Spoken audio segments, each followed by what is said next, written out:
Now I'm not keeping any of these leaves because this is a leaf chimera.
There are a lot of leaves that are not showing the chimera trait that I'm trying to propagate. So I always use plastic cups because they're waterproof, which holds the humidity in. But my soil mix has got a 50% perlite, which helps.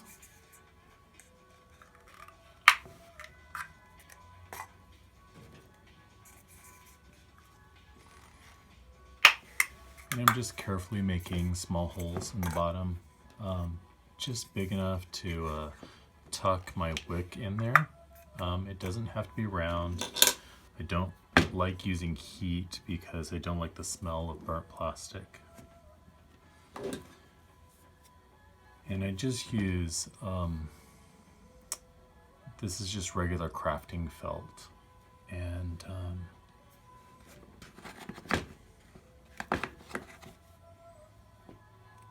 I cut it in about 1/8 of an inch, 1/4 inch strips.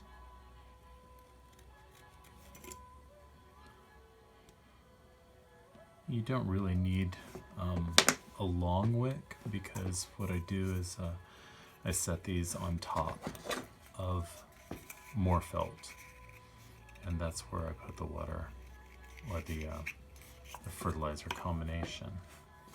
And so I just tuck the wick in there just enough to hold it. It doesn't have to go all the way in. It doesn't not have to go all the way in. This is, to me, that's too much.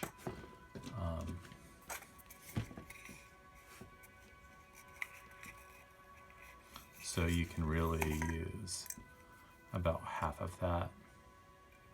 3/4 to a 1/2 inch of wick is all you need. You just want the wick to touch the soil in here and touch the mat down here.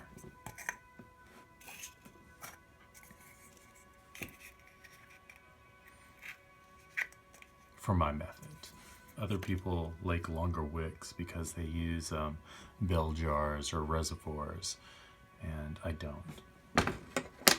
I don't know if mine is better because everybody has a different way of doing things. I don't think one way is better for everybody. I feel that it's depending on your climate, on your microclimate in your home, that you want to adjust for that. So there are different methods for everybody that's going to be unique to your circumstances.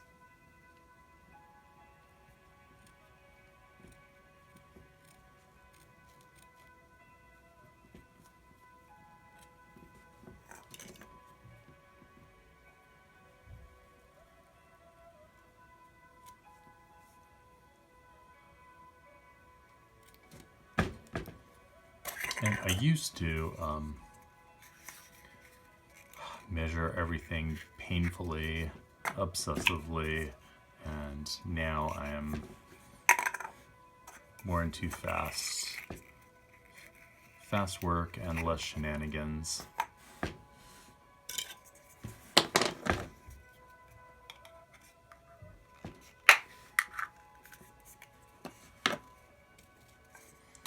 It's a long, boring process, but it's nice to listen to a podcast, an audiobook, some good music, and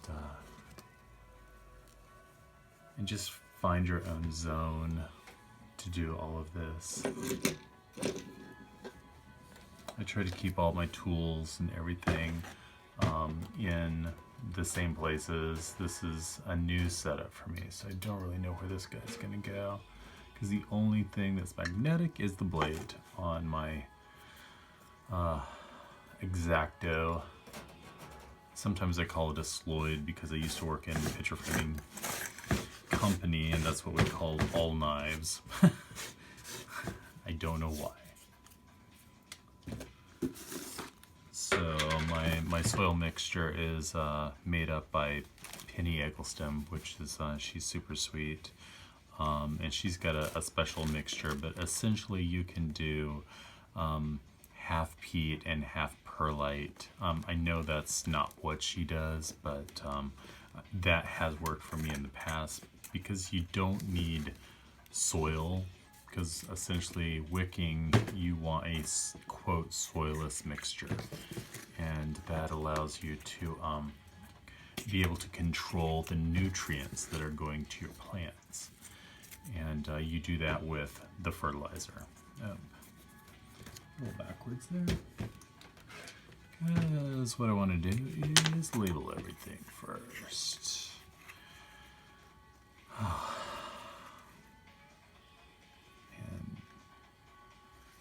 This is a test plant. I've never had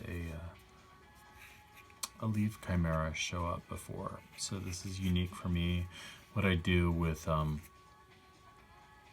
each one of my seedlings when they come up is that I groom it very early, and I remove the outside leaves and I tuck around on the outside.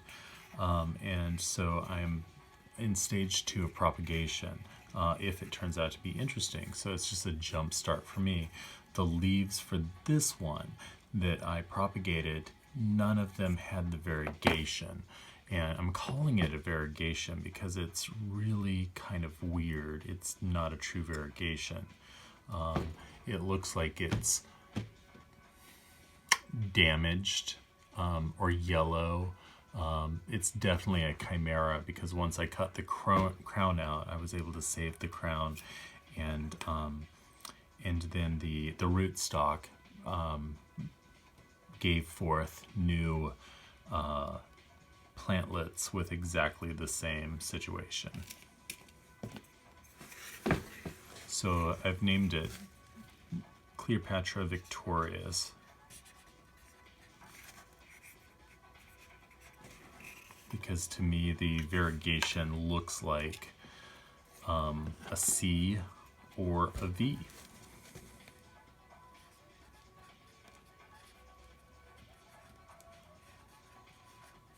And I like to make very difficult names for my plants so that it challenges small children that help their parents.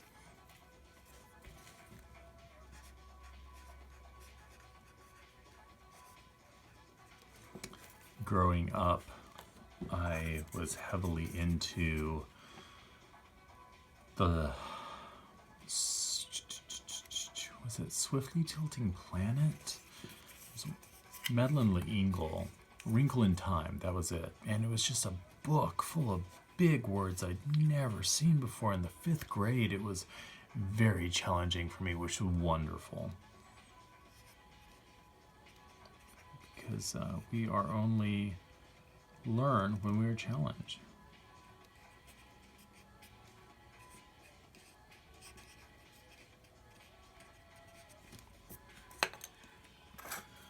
Listen, those of you that are wondering,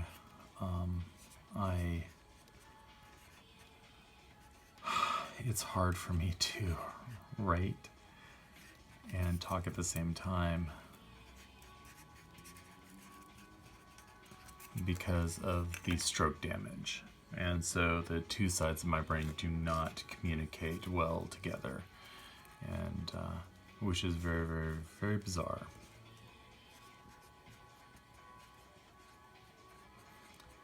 If you were to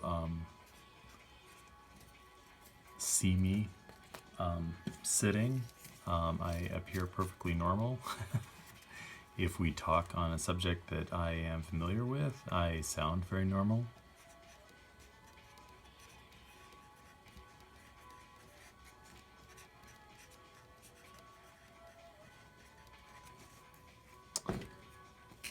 Unfortunately, there is no real normal right now. I'm a little shaky when I walk.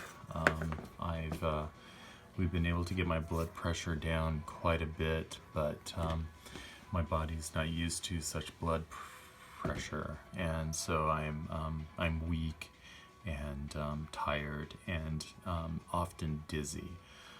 So that is a new challenge for me. Always something new. La la la.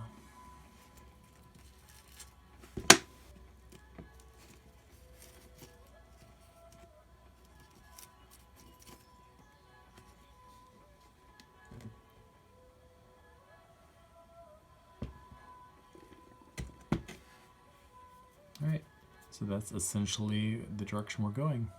Take care.